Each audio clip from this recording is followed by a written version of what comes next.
Cake কেটে রঙিন ফিতা ছড়িয়ে এভাবেই গুলশানের চামেলি সিনেমার শুভ সূচনা করলেন ঢালিউড টালিউডের এক ঝাঁক তারকা শিল্পী, যার মধ্য দিয়ে আনুষ্ঠানিক যাত্রা শুরু করল নির্মাতা মোহাম্মদ ইকবালের নতুন সিনেমা।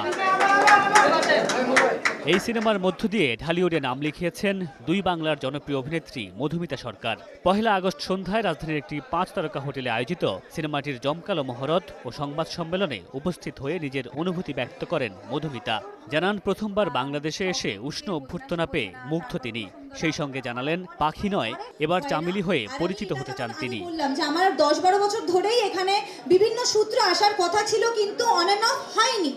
কিন্তু এই যে ছবির সূত্রে আমি এসেছি আর এত দারুণ একটা কাস্ট আমি পেয়েছি, আমার ভাগ্য এটা। এই ছবিটা দিয়ে যেন আমি একটা নতুন পরিচয় পাই, সেটা আমার কাছে একটা বড় ধাপ হবে।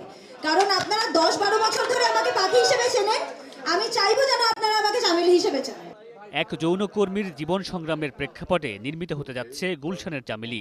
ভারত ও বাংলাদেশের এক ঝাঁক তারকাকে নিয়ে ঢালিউডে এই বড় ক্যানভাসের উদ্যোগ। সিনেমাটিতে অভিনয় করছেন ওমর সানি, আমিন খান, আশিস খন্দকার, আজমেরি হক বাঁধন এবং কিংবদন্তি অভিনেত্রী রোজিনা। মহরতে এসে প্রত্যেকের কণ্ঠে ছিল নতুন এই সিনেমায় যুক্ত হতে পারার উচ্ছ্বাস। সত্যি আমি অন্তর থেকে চাই ছবিটি যেন একটা সুন্দর ছবি হয় এবং প্রোডিউসার যেন তার কষ্টের টাকাটা ফেরত পায়। আমি জানি না এই ছবিতে আমি আছি কিনা, যদি ইনশাআল্লাহ থাকি আমি আমার বেস্ট দিতে চেষ্টা করব। একটা সুন্দর ছবি নিয়ে আমরা সবাই আসছি, তো ছবিটা বেশি বেশি করে প্রচার করবেন। এখানে যারা এই ছবিতে অ্যাক্টিং করবেন, সিনেমা হলে যদি এসে টিকিট কেটে দেখেও যায়, তাও টিকিটের পয়সা উঠে যাবে। আমি চাই আমাকে এমন একজন আর্টিস্ট হিসেবে বাংলাদেশের মানুষ মনে রাখুক, যে সব ধরনের সিনেমা করতে পারে বা করতে জানে। পরিচালক মোহাম্মদ ইকবাল জানান, এই সিনেমায় চুক্তিবদ্ধ শিল্পীদের সকলেই পরীক্ষিত অভিনেতা। তাই প্রত্যাশা ব্যক্ত করেন একটি ব্যবসা সফল সিনেমা উপহার দেওয়ার। যে আজকে আমার স্টেজে যারা আছেন তারা তো একজন রয়্যাল বেঙ্গল টাইগার, এটা তো মিথ্যা না।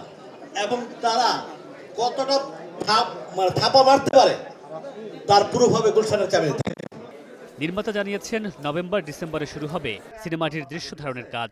সবকিছু ঠিক থাকলে আসন্ন ঈদে মুক্তি দেওয়ার পরিকল্পনা রয়েছে সিনেমাটি। বোম্বের সুপারস্টার মিঠুন চক্রবর্তীর সাথে অবিচার ছবি করেছে এবং দুই বাংলার সুপার ডুপার হিট ছবি, সেই নায়িকা রোজিনা আপা। মামুনুর রশিদ পনেল, স্টার এন্টারটেইনমেন্ট।